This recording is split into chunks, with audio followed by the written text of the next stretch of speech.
So our old friend Pinegrow is using their AI assistant, which now works with existing ChatGPT and Claude Code subscriptions. And, this is a cool feature. I don't anticipate many Pinegrow users are in the audience right now. It's kind of like no code tool that you run on your local machine, and it generates the files and you can do whatever you want with those files. And it's intended to be like a WordPress theme builder, but you can just build static websites with it, stuff like that.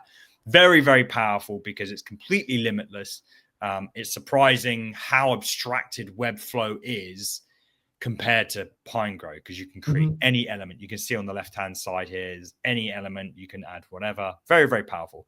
They have an AI assistant, and you can use it with Claude Code or Codex, which is actually really nice. I take some credit for this because I was in the forum saying, look, I'm using Claude Code to edit my Pinegrow projects, but I need it to detect that I'm using it.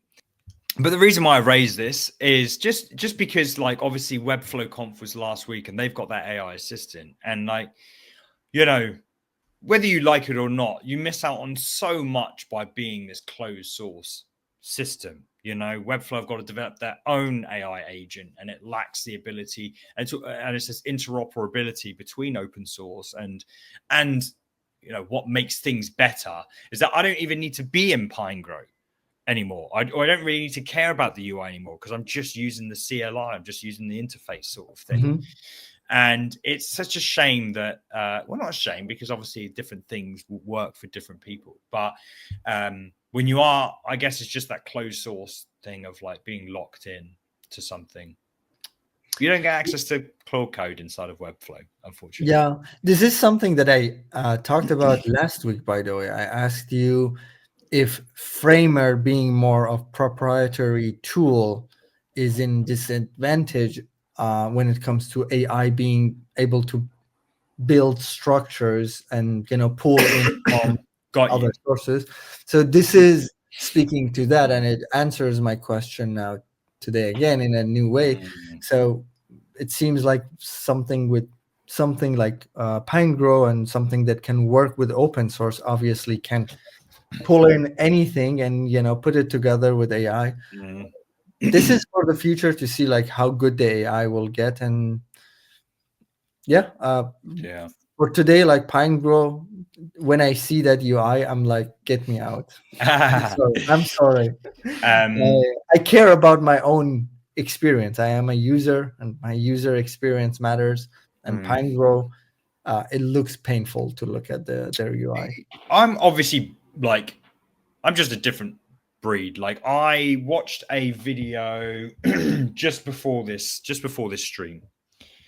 I'm just looking about this just to remind myself. And long story short is it was an AI guy, but he was like, if you don't get your UI right, then you will fail.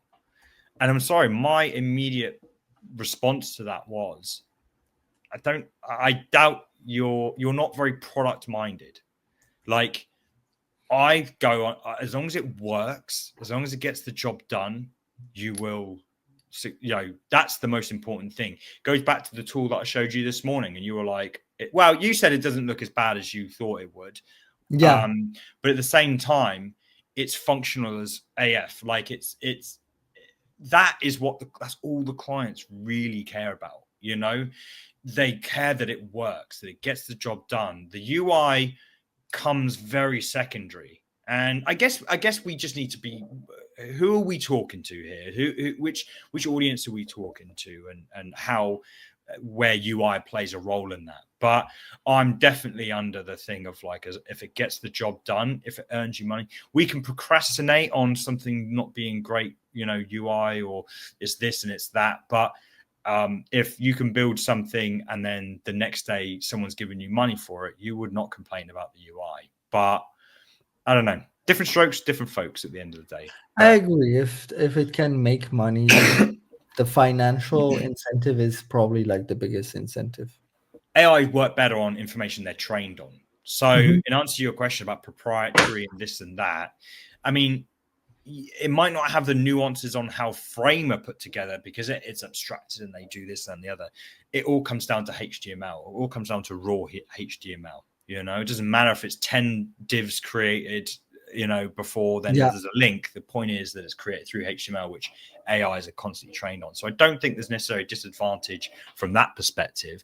I just think there's a disadvantage on the options available, like what Pinegrow, I was going to say Porngrow then, what Pinegrow are offering is this intersection with Claude Code and now Codex that it now works, and you just have that flexibility and that interoperability is something I'm very much in favor of. I don't like, I would recommend Webflow for a very select group of people if you want it to be all in one and easier to and whatever. But from my perspective, once it gets to a certain size, you probably want to think about moving away from something like Webflow, just because it's just going to hold you back. It's like a goldfish living in a goldfish bowl, It depends on the scope and the needs, obviously. Yeah. So anyway, I like to see that Pinegrow is still doing well. It has a special place in my heart, and UI aside, it's a pretty cool tool for building static and WordPress websites. So this is part of a larger conversation on my show, Cmd+AI, which we stream live every single week. We discuss the news and all things related to AI in the world of design and web. Catch us next week and join in the banter.